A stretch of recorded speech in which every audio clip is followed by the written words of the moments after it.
League Live takes us to Arsenal. They're hoping to export Manchester City playing Chelsea, their London neighbours.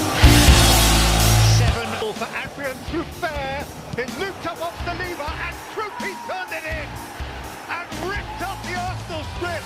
He was near post. Gabriel still involved. They're screaming at ball of great import. Jokeres delivers. So there's a lot at stake, but you've got touched on here for Alex Scott of massive potential consequence. He took it with poise and certainty. ኤምሬትስ የራሳቸውን ቡድን አመቱ ሙሉ በተፋለመው አሁንም ሊጉን እየመራ በሚገኘው ቡድናቸው ላይ ተቃውሞ ያሰማን ደጋፊ ተመለከተ። መድፈኞቹን መነካቸው። ባለፉት 4 ጨዋታዎች 3 ሽንፈት፣ እጅግ አስፈሪው ሰዓትና አሳሳቢው ውጤት መጥፎ ትዝታ የሚቀሰቅስ አጋጣሚ እየመጣ ነው። እንደገና በፕሪሚየር ሊጉ በሜዳቸው በበርንማውዝ ተሸንፈው ማንቸስተር ሲቲን እጅግ መጥፎ በሆነ ሰዓት ለዋንጫው እየጋበዙት ነው። እንደገና የሚሰበሩ በወሳኝ ወቅት መቆም ያልቻሉ የተሸበሩ መሪ አልባ ሐሳብ አልባ ሆነው እንዴት ተገኙ? ከካራባኦ ካፕ የፍጻሜ ሽንፈት በሳውዛምፕተን እስከወጡበት የኤፍኤ ካፕ ጨዋታ የበርንማውዝ የፕሪሚየር ሊግ ሽንፈት ከሽንፈታቸው በላይ የሚሸነፉበት መንገድ ደጋፊውን እያስጨነቀ ነው። ማንቸስተር ሲቲ ከቼልሲ ነጥብ መውሰድ ከቻለ ሳምንት በኢታድ መድፈኞቹን ያስተናግዳል። ያ ጨዋታ የፍጻሜዎች ሁሉ ፍጻሜም ይሆናል። አርሰናል ሚያዚያ ከገባ መጥፎ ሪካርድ፣ ማንቸስተር ሲቲ በተቃራኒ ደግሞ ድንቅ ግስጋሴ ላይ ይገኛሉ። እናም ከሲቲው የኢታድ ፍልሚያ ቀድሞ አርሰናል በትንትን የወጣ መሪ አልባ ሆኖ መሸነፉ ያለፉት መጥፎ ጊዜያት የሚታወቁት የዝቅታ ወቅቶች ሊመጡ ነው እንዲያስብሏል። አሁን የአርሰናል ደጋፊዎች ፊታቸውንና ተስፋቸውን ወደ ለንደን ተቀናቃኛቸው ቼልሲ ያዞራሉ። ማንቸስተር ሲቲ በስታንፎርድ ብሪጅ እንደ አርሰናል ሁሉ እንቅፋት እንዲገጥመው ይመኛሉ። አለዚያ ግን ነገሮች እጅግ ከባድ እንደሚሆን ያውቃሉ። ፕሪሚየር ሊጉ ተመልሷል። የፍቅር ይልቃል ዩቲዩብ ገጽ ቤተሰቦች እንዴት ናችሁ? እስኪ አስተያየታችሁን አካፍሉን። ከ2 ሳምንታት በኋላ የተመለሰውን ፕሪሚየር ሊግ የሚጠበቁ ሁነቶችን እናያለን። አርሰናልን ምን ነካው እንላለን። ሚኬል አርቴታ ፊታችንን በከባድ ውጤት መመታት ያህል ውጤቱ ለኛ መጥፎ ነበር ብሎ ገልጾታል። እውነትም መጥፎ ውጤት። For Adrian Truffert, it looped up off the lever and Truffy turned it in and ripped up the Arsenal strip. Brooks touched on here for Alex Scott.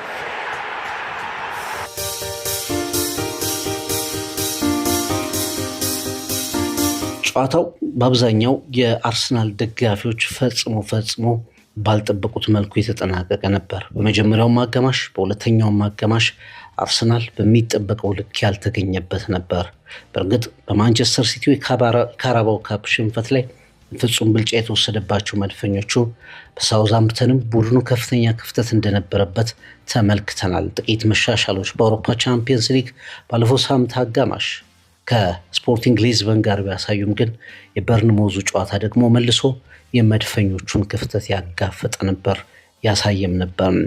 ኤሊ ጁኒየር ክሩፔ በ17ኛው ደቂቃ ላይ የመጀመሪያውን ጎል እስካስተናገደበት ጊዜ ድረስ በሙሉ በርንማውዞች አርሰናልን አፍነው የተጫወቱበት የአርሰናል የተጫዋቾች ስህተትም ደግሞ ለመጀመሪያው ለክሩፔ ጎል መቆጠር ምክንያት የሆነችበት አጋጣሚ ነበረች።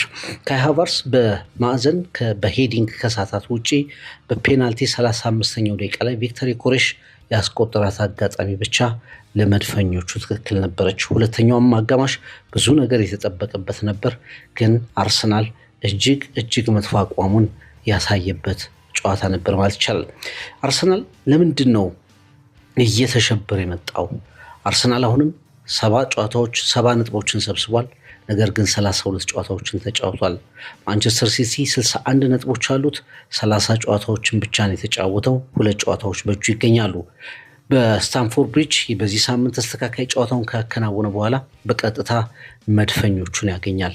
አሁን የ9 ነጥብ ጋፑ ለምሳሌ ሲቲ አርሰናልን ቼልሲን ካሸነፈ በኋላ አርሰናል እንደገና የማሸነፍ እድል ካለው አንድ ተስተካካይ ጨዋታ ሳይጫወት በ3 ነጥብ ልዩነት ብቻ ማስቀረት ይችላል ማለት ነው መሪነቱን። ይሄ በጣም አስጨናቂ ነው ለመድፈኞቹ። ለምንድን ነው እዚህ ደረጃ ላይ የተደረሰው? በበርንማውዙ ጨዋታ ምንድን ነበር ስህተቱ? አርሰናል እጣ ፈንታውን መቼ ነው መቆጣጠር የሚችለው? ሁልጊዜ እየደረሰ በዚህ ሰዓት ላይ የሚፍረከርከው ለምንድን ነው? በትንሽም በትልቅም ቡድኖች ላይ ኃይሉን የሚጨርሰው ለምንድን ነው የሚለው ትልቁ አነጋጋሪ ነበር። በጣም የተሳካ በጣም ፐርፌክት ሲዝን ይመስል ነበር። በአራቱ ዋንጫዎች ላይ የነበሩ መድፈኞቹ ሁሉም ነገር ልክ ይመስል ነበር። ነገር ግን በሲቲ ከተሸነፉበት የካራባኦ ካፕ ፍጻሜ በኋላ ያሉት 4 ጨዋታዎች ግን እጅግ ሲበዛ መጥፎና በዚህ ሰዓት መድፈኞቹ ፈጽመው ሊመለከቷቸው ከማይገቡ አጋጣሚዎች መካከል አንዱ ነው። በእርግጥ ከዛም አስቀድሞ ፍንጮች ነበሩት። በወራጅ ቀጠና ቡድኖች አርሰናል የተፈተነባቸውን አጋጣሚዎች እናስታውሳለን። ግን ደግሞ ቢያንስ በውጤትም በተለያዩ ነገሮችን ቡድኑ እየተስተካከለ እዚህ ደርሶ ነበር። አሁን ግን የመጨረሻው ክር በሚበጠስበት ሰዓት ስለምን መድፈኞቹ እንደዚህ ተፍረከረኩም? የሻምፒዮኖች ጠባይ አይደለም። የሻምፒዮንነት ጠባይ እያስመለከቱን አይደለም። አርሰናል በጣም ስሜታዊ ይሆናል። በጣም የሚደነግጥ ቡድን፣ በጣም ስህተቶችን የሚሰራ ሲከላከል በጣም የአርሰናል ባህሪ ባልሆነ መልኩ የሚጋለጥ ኮንፊደንሱ የላላ ከግብ ጠባቂው ዴቪድ ራያ ውጪ ባለው የመስመር እንቅስቃሴ ላይ በመከላከሉ በአማካይ ቦታ እንዲሁም ደግሞ በማጥቃት እንቅስቃሴው ላይ በራስ መተማመን የራቀው የጎደለው ቡድን ሆኖ ተመልክተነዋል። አሸናፊዎች የታይትልን የሚወስዱ አሸናፊዎች እንዲህ አይነት ጨዋታዎችን በጭካኔ መደምደም አለባቸው። ጥሩ ባይጫወቱ እንኳ ውጤቶችን ይዘው መውጣት መቻል አለባቸውና ይሄ አርሰናል አሁን በአብዛኛው ሪላይ እያደረገ ያለው ወይም እየተማመነ ያለው በፕሪሚየር ሊጉ ላይ ራሱ በሚያሳያቸው ውጤቶች ሳይሆን ሌሎች ክለቦች ከሲቲ ጋር በሚያደርጓቸው ጨዋታዎች ላይ ዲፔንድ እንዲያደርግ እየሆነ ነው። አሁንም እንግዲህ ወደ ቼልሲ ሜዳ መድፈኞቹና ደጋፊዎቻቸው አንጋጠው እንዲመለከቱ ይደረጋሉ። ተቃራኒዎች ሁልጊዜ ሰከንድ አጌን ይሏቸዋል። ሁልጊዜ በስነ ልቦና ጫና ያሳድርባቸዋል። ሚኬል አርቴታና የዘንድሮ ቡድናቸው የተሻለ ምላሽ አላቸው ተብሎ ሲጠበቅ ግን በተለይ ከኢንተርናሽናል ብሬክ በኋላ ውድዶች ሲመለሱ የፈረሰውን አርሰናል የተፍረከረከውን አርሰናል እየተመለከትን እንገኛለን። በጣም በተደጋጋሚ በአርሰናል አጫወቱ ላይ ተመልካቾች አስተውላችሁት ከሆነ ቡድኑ ሲበዛ ስለሆነ በጣም ዝግ ያለ አጫወት ነው ያለው። ፓሲቭ ነው። የማጥቃት ፍላጎት የለውም። በበርንማውዙ ጨዋታ ከ18 ደቂቃዎች በኋላ በላይ በጣም በከፍተኛ ሁኔታ ታፍኖ የተጫወተ ቡድን ነበር። ሲቲ ሰከንድ ሃፍ ላይ በፍጻሜው አፍኖ ተጫውቷል። ሳውዛምፕተን በድፍረት ፕረስ ሲያደርገው የተጋለጠ ቡድን ሆኗል። አኳስ ሲይዝ አርሰናል በጣም ስሎ፣ በጣም ፓሲቭ፣ በጣም የዋንጫ ረሃብ ያለበት ቡድን መስሎ አንመለከተውም። አንዳንዴ ተቃራኒ ቡድኖች ለምሳሌ በሎ ብሎክ ወይ ደግሞ በመከላከል ሲጫወቱ በመልሶ ማጥቃት ግን ፈጣን ሆነው እንመለከታቸዋለን። አርሰናል እንደዚህ አይነት ካውንተር አታክ በፍጥነት የሚፈጽም ቡድን ሆኖም አልተመለከትነውም። በተደጋጋሚ ወደ ኋላ ኳሶችን ፓስ ማድረግ፣ ወደፊት የሚሄዱ ኳሶች እጥረት፣ የክሬቲቪቲ ባዶ መሆን በጣም በርካታ ችግሮች የሚያሳይ ቡድን ሆኗል።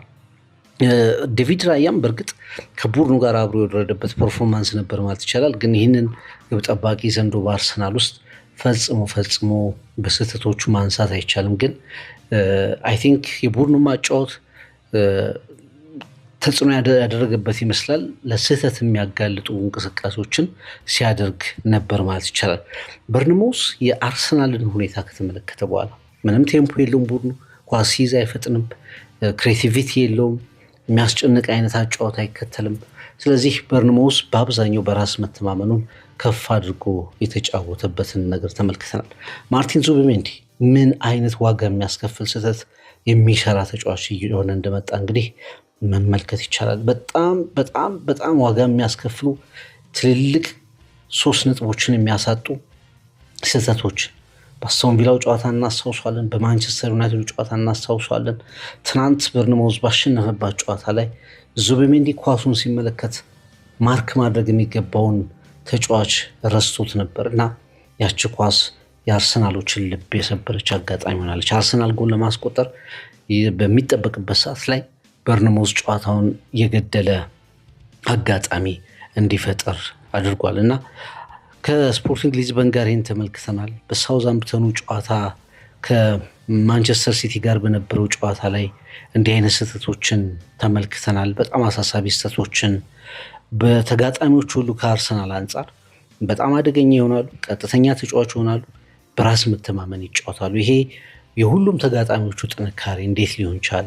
በአርሰናል ድክመት የመጣ አይደለም ወይ? በሚኬል አርቴታ ጨዋታ ድክመት ምክንያት የመጣ አይደለም ወይ ብለን እንድናስብ የሚያደርግ ክፍተት ነው የተመለከትነውና በርንማውዝ የተሻለው ቡድን ነበር። በእርግጥ ክሬዲት መስጠት ያስፈልጋል። ግን አርሰናል በተጋጣሚዎቹ ሁሉ የሚበለጥ ከመሆኑ አንጻር ደግሞ ትልቁን ክፍተት ለሽንፈቱ ክፍተት ደግሞ ለሚኬል አርቴታና ለቡድናቸው መስጠት የሚያስፈልግ ይመስላል።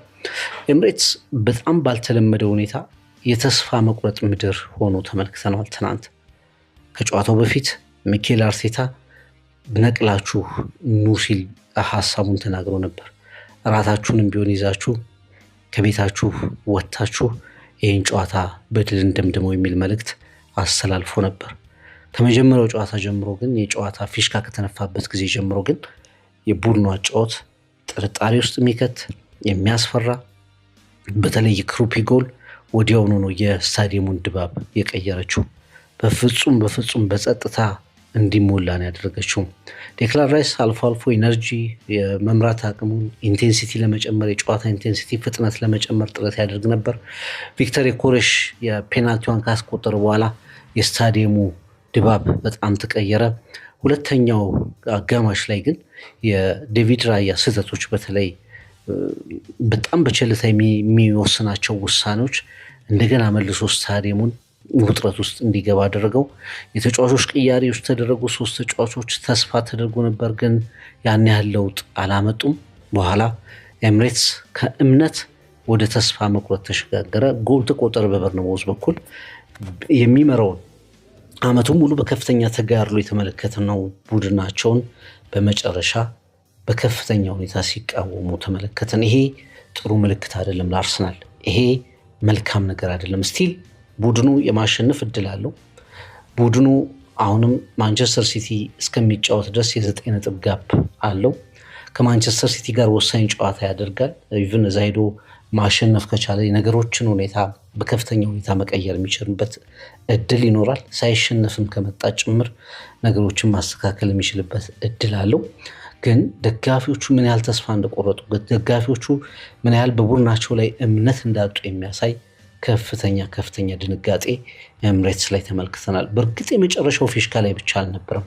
የመጀመሪያዋም ጎል ስትቆጠር በክሩፒ የመጀመሪያዋ ጎል ስትቆጠር በቡድኑ አጫወት ላይ ያንን ፍርሃት፣ ያንን አንዛይቲ፣ ያንን ቁጣ በኤምሬትስ ስታዲየም ላይ እንመለከተው ነበርና እንደገና ሁለተኝነት የሰለቻቸው እንደገና እየደረሱ እየቀረቡ ዋንጫውን አለመሳም ሀሳብ የሆነባቸው ደጋፊዎች ተቃውሟቸውን የገለጹበት ነበር ማለት ይቻላል።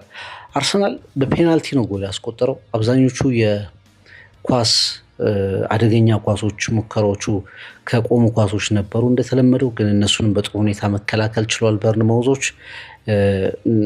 እና ከዛ ውጭ ያሉ የፈጠራ አቅሞች ግን መቀነስ፣ የሙከራዎች ማነስ በከፍተኛ ሁኔታ አሳሳቢ ሆኖ ይገኛል። ሚኬል አርቴታ ከጨዋታው በኋላ ተጠይቆ እንደተናገረው በከባድ ቡጢ ፊታችንን የመመታት ያህል ነው። ፐንች ኢን ዘ ፌስ ቢግ ፐንች ኢን ዘ ፌስ ሲል ገልጾታል። ብቃት አልነበረንም። በብዙ ጨዋታዎች ላይ ብቃት አልነበረንም። በተጫዋቾች ውሳኔ፣ በአንዳንዶቹ ውሳኔ ራሱ ያልተለመዱ ውሳኔዎች በጣም ተገርም ያለው የሚል ሀሳቡን ተናግሯል። ውጤቱ ሊያስከፋን ይገባል። ውጤቱ ሊያቆስለን ይገባል። ውጤቱ ሊያሳምመን ይገባል። ያለን ብቸኛው አማራጭ መቆምና መፋለም ብቻ ነው ብሏል።